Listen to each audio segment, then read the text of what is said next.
नमस्कार, मैं हूं पवन त्यागी। दिल्ली बॉर्डर पर पिछले 10 महीने से कब्जा जमाए हुए बैठे फर्जी किसान नेताओं को सुप्रीम कोर्ट की जब फटकार लगी तो उन्होंने बल्कि ये कहा कि अनिश्चित काल के लिए सड़कों को रोककर कोई नहीं बैठ सकता।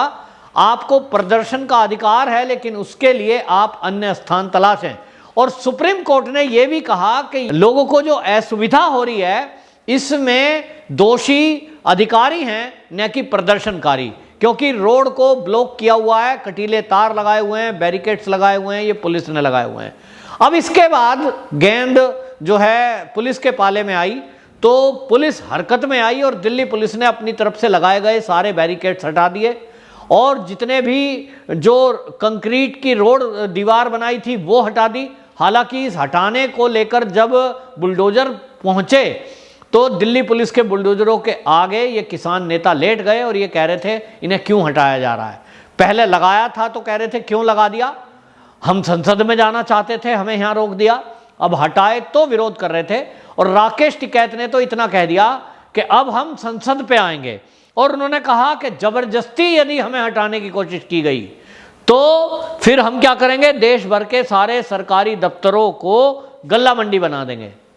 यानी एक तरह से फिर एक बार धमकी दी। अब ये धमकी जो दी है अब ये कोर्ट में प्रस्तुत की जाएगी, वो बात अलग है। इसके पहले यदि ये कुछ हरकत करते हैं तो अब सुप्रीम कोर्ट में ये रिपोर्ट दी जाएगी कि जो आप कह रहे थे कि सड़क को जाम करने के लिए, रोकने के लिए अधिकारी दोषी हैं, प्रदर्शनकारी नहीं। तो ये अब स्टेटस रिपोर्ट सुप्रीम कोर्ट में लगाने के लिए पुलिस ने अपनी तरफ के बैरिकेड हटा दिए हैं। और आपको बताएं, मैं भी गाजियाबाद रहता हूं, मैंने खुद देखा है कि उत्तर प्रदेश पुलिस की तरफ से जो इंदिरापुरम के सामने बैरिकेड लगे थे वो हटा दिए हैं, लेकिन उधर से जब कोई आम आदमी आ रहा है तो ये जो प्रदर्शनकारी हैं बाकायदा इन्होंने एक नाका बनाया हुआ है और वहाँ इनके आदमी बैठे हुए हैं और किसी को नहीं जाने देते। और जब किसी व्यक्ति ने कहा, मैं भी एक बार आया तो मैंने उनसे कहा भैया पुलिस ने तो हटा दिए बैरिकेड और अब ये अखबार में आया है कि रास्ता खुल जाएगा, तो उन्होंने कहा ये सरकार भ्रम फैला रही है, हमारा धरना प्रदर्शन ऐसे ही जारी है और हम रोड से हटने वाले नहीं हैं। तो राकेश टिकैत ने जो टिप्पणी की है कि यदि सरकार ने हमें जबरदस्ती हटाने की कोशिश की तो हर सरकारी दफ्तर को वो मंडी बना देंगे, ये धमकी लोगों की इस बात से मैच करती है।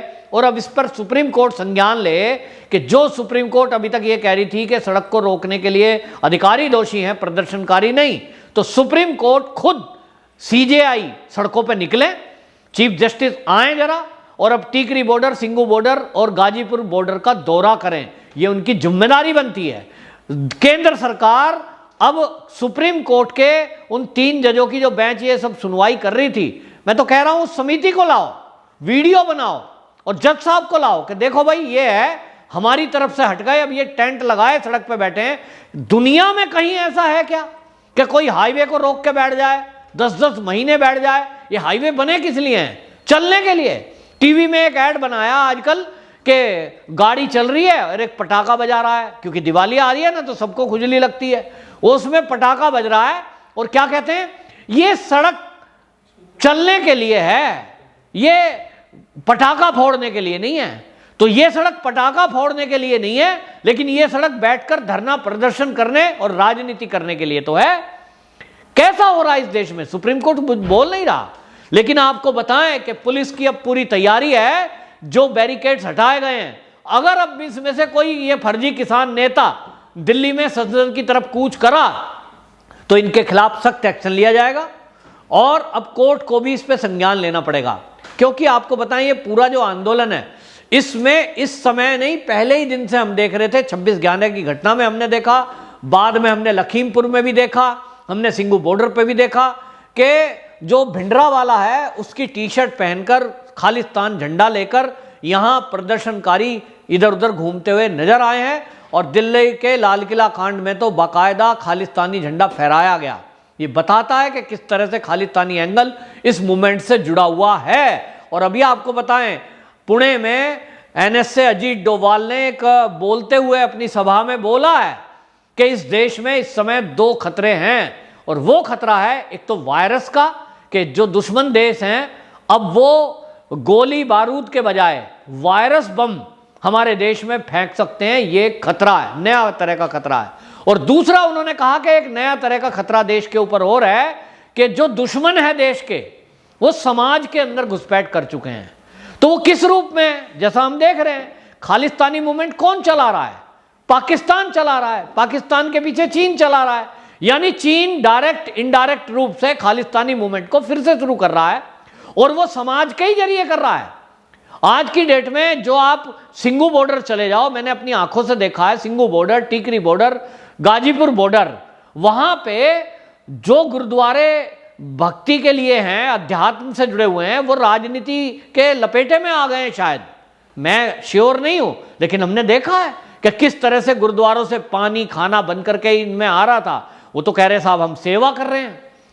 तो सेवा कर रहे हो ठीक है, लेकिन वो सेवा के पीछे कहीं ना कहीं तार अगर देश के दुश्मन से जुड़ते हैं तो ये बड़ा खतरनाक है। और इसका जिक्र हमारे देश के एनएसए ने किया है।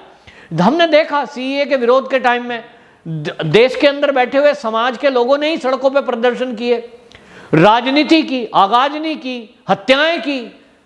कितनी हत्या हुई दिल्ली के अंदर, कितना बड़ा एक हिंसा हुई, ये समाज के लोगों ने की।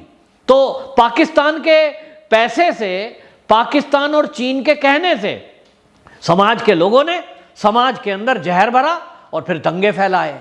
आज की डेट में सरकार के विरुद्ध षड्यंत्र कर रहे हैं, हमारी सेना के ऊपर हमला हो जाता है, पथराव करते हैं। कौन कर रहे हैं? समाज के लोग, हमारे ही भारत के कश्मीर के रहने वाले। और इसलिए एनएसए अजीत डोभाल ने चिंता प्रकट की है और उन्होंने कहा कि ये चिंता की बात है कि आतंकवाद अब समाज में व्याप्त हो गया है। तो ये जो किसान आंदोलन है, इसके अंदर भी आज आप देखिए, ये जो किसान नेता ट्रैक्टर लेकर के चले आते हैं, इनको तो पता ही नहीं है, इन किसानों को, भोले वालों को, कि आपका दुरुपयोग किया जा रहा है और आपको दुरुपयोग कर रहा है चीन। आपको एक एजेंडा दे दिया, 3 कृषि बिल, जिसमें कोई कमी नहीं है, लेकिन आपको एक वो एजेंडा समझा दिया।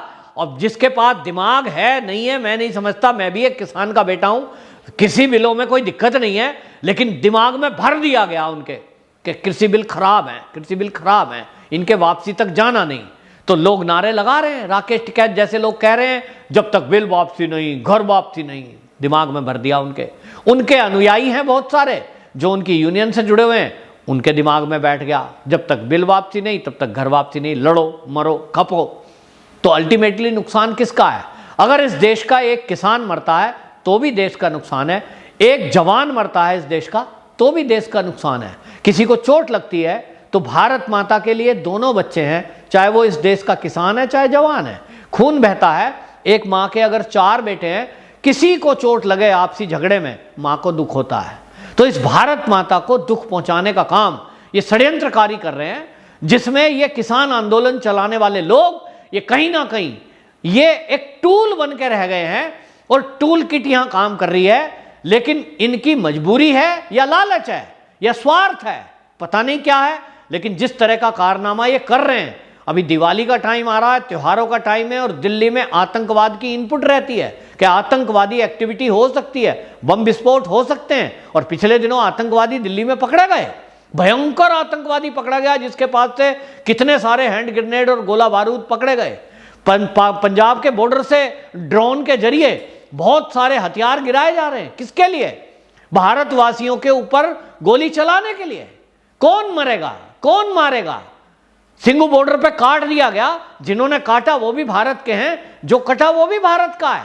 फिर कहते हैं साहब 50 लाख मुआवजा दो, इन्हें तो नौकरी दो। मारा किसने? गुंडागर्दी, गुंडों ने।